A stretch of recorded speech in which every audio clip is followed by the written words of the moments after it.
there's some problems with looking across the whole thing, the whole population. There's two big problems. The first problem is if I were to just look at growth for a low achieving student looks very different than growth for a high achieving student.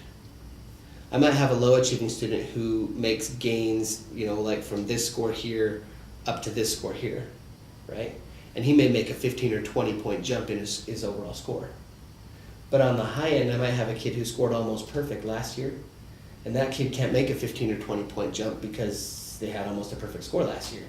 So that's one of the reasons why we matched a group of peers and then look comparatively, so that every student that their growth is measured relative to a like achieving group, so that there's essentially no ceiling on growth on the high end, and we give students on the low end the opportunity to show growth in this model as well. The other reason why we do it is because the tests are different from year to year.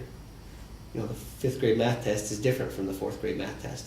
So I can't just look at last year's 4th grade score and this year's 5th grade score and subtract the two to see if that's growth, because the tests are different. But if I'm looking at a same achieving group of peers, they took the same test as me last year, they took the same test as me this year. And so that difference is considered in that matching group, and so I'm just looking at a comparison of myself relative to how everybody else did on the same test this year. We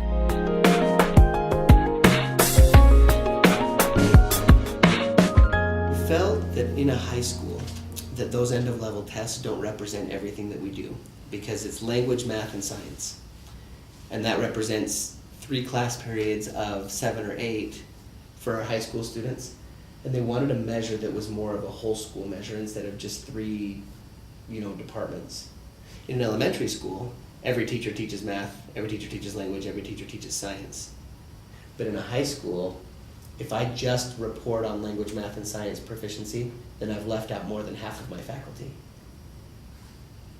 So they've included graduation as that indicator of success for a whole school indicator that's not content area specific.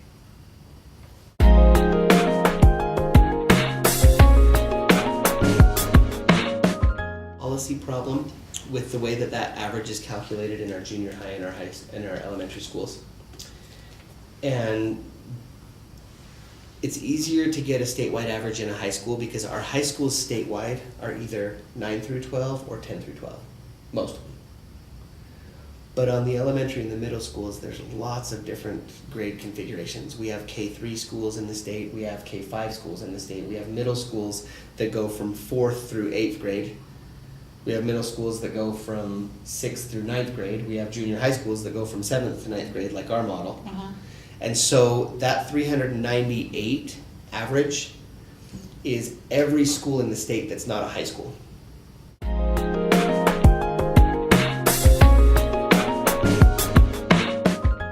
They're taking these scores and they're taking an average of 2 years.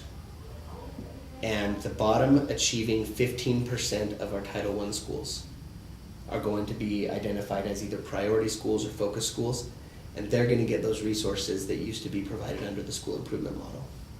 So Antelope and Fremont went into improvement 2 years ago. Bayview went into improvement last year under the old model.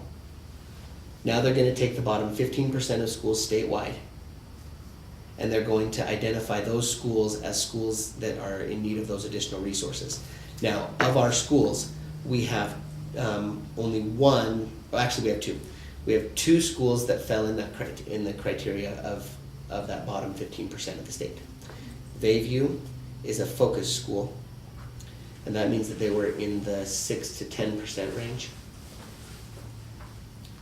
And Fremont is a priority school, and that means that they were in the bottom 5% when they applied for the SIG grants a couple of years ago.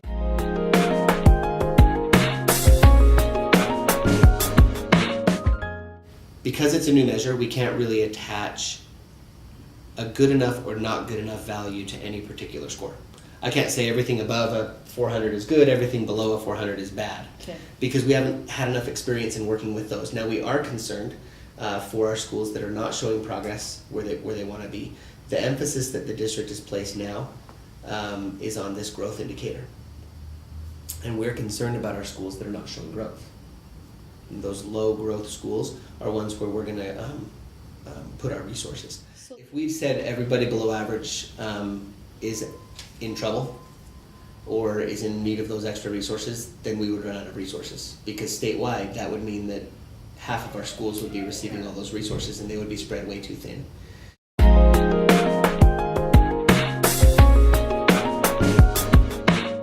We have some non-Title I schools that we're still concerned about at the district level, that are still not scoring where we think they should be scoring, 5 or 6 identified schools, and we're looking to determine which schools those are and providing support at the district level for those schools to have a similar type of improvement process. We won't have the funding that the Title I schools have, but to have some kind of structures and programs and things put into place that can help those schools bump their achievement and their growth up as well.